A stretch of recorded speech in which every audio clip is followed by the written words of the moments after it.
Mesdames et messieurs, le thème de cette édition 2016 de la réunion de partenariat de la World Cocoa Foundation, Population, planète et économie cacaoyère dans un monde en mutation, revêt une importance capitale.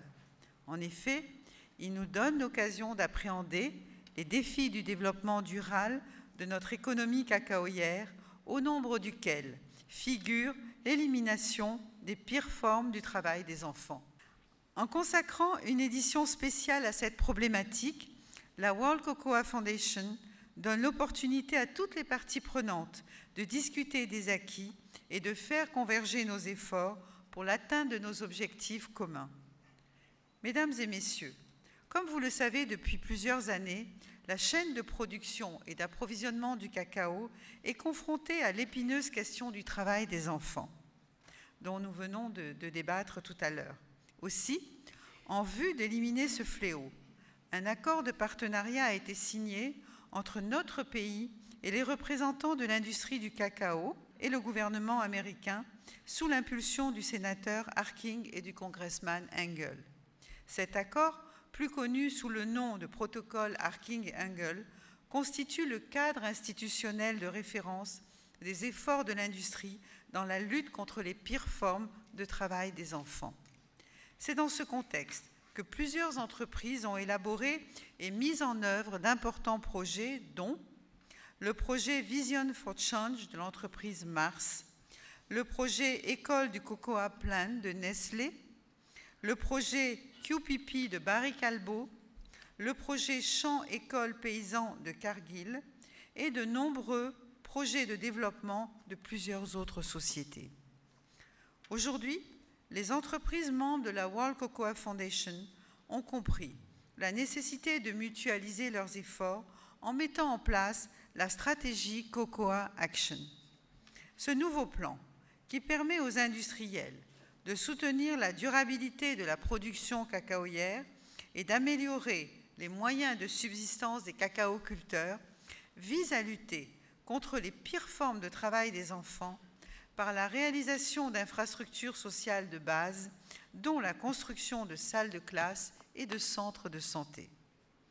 À ce stade de mon propos, je voudrais ici saluer et féliciter toutes les entreprises partenaires pour avoir répondu à mon appel, les invitant à construire de nombreuses écoles et pour tous les efforts entrepris pour améliorer les conditions de vie de nos producteurs. Chers partenaires, vous avez apporté votre concours à la mise en œuvre de la loi sur l'école obligatoire et je vous en remercie sincèrement. Je reste convaincue que c'est en donnant à chaque enfant l'opportunité d'aller à l'école que nous réussirons à réduire leur vulnérabilité et à les préserver de la traite et de l'exploitation. Mesdames et messieurs, en ce qui concerne la Côte d'Ivoire, premier producteur mondial de cacao, nous nous sommes engagés dans la prise de mesures visant à combattre le phénomène. Avec nos deux comités, le Comité national de surveillance et le Comité interministériel, nous avons élaboré 2 plans d'action qui nous ont permis de coordonner et de suivre toutes les actions entreprises pour l'élimination de l'exploitation et la traite des enfants. En effet, dans le cadre de la mise en œuvre de ces plans, nous avons mené de vastes campagnes de sensibilisation auprès des producteurs et avons pu faire adopter des lois pour renforcer le cadre juridique.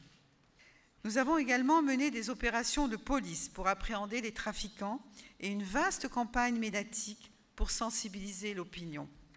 Par ailleurs, nous avons organisé des séminaires de formation pour les différents acteurs de la chaîne et signé des accords bilatéraux avec plusieurs pays voisins pour prévenir la traite transfrontalière.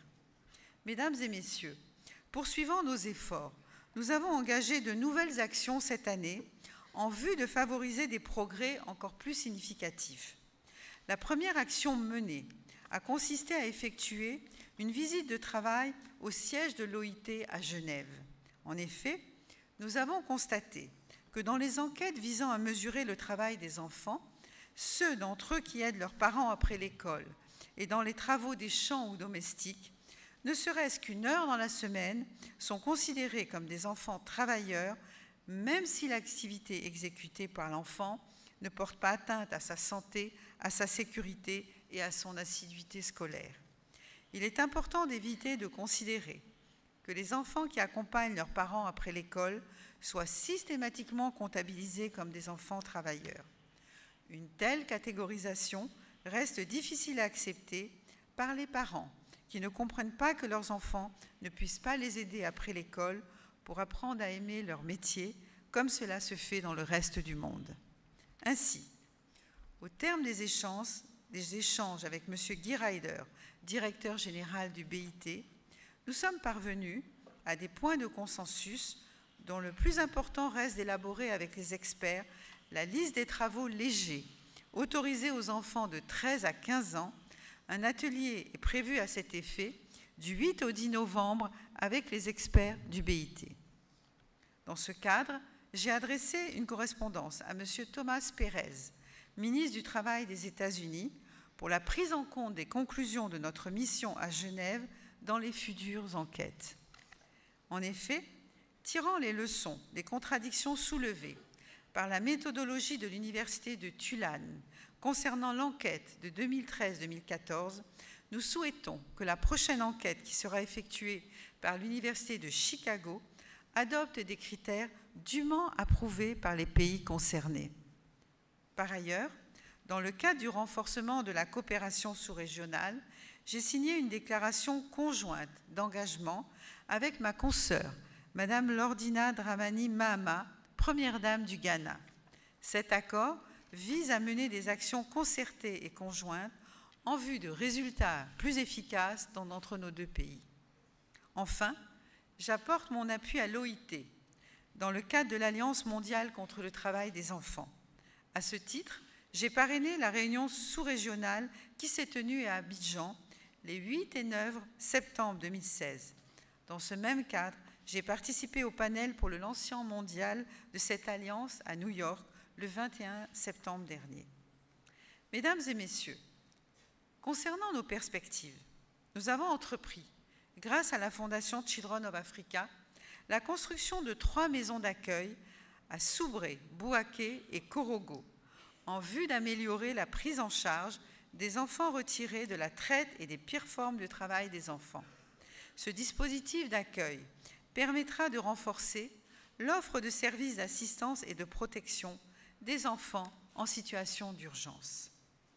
Au titre de la coopération internationale, nous envisageons d'organiser en mars 2017 à Abidjan un sommet des Premières Dames de la sous-région ouest africaine sur la traite transfrontalière des enfants pour susciter leur implication dans ce combat. Dans ce même sens, nous organiserons en mai 2017 en Côte d'Ivoire la réunion annuelle du groupe de coordination des actions de lutte contre le travail des enfants dans la cacaoculture.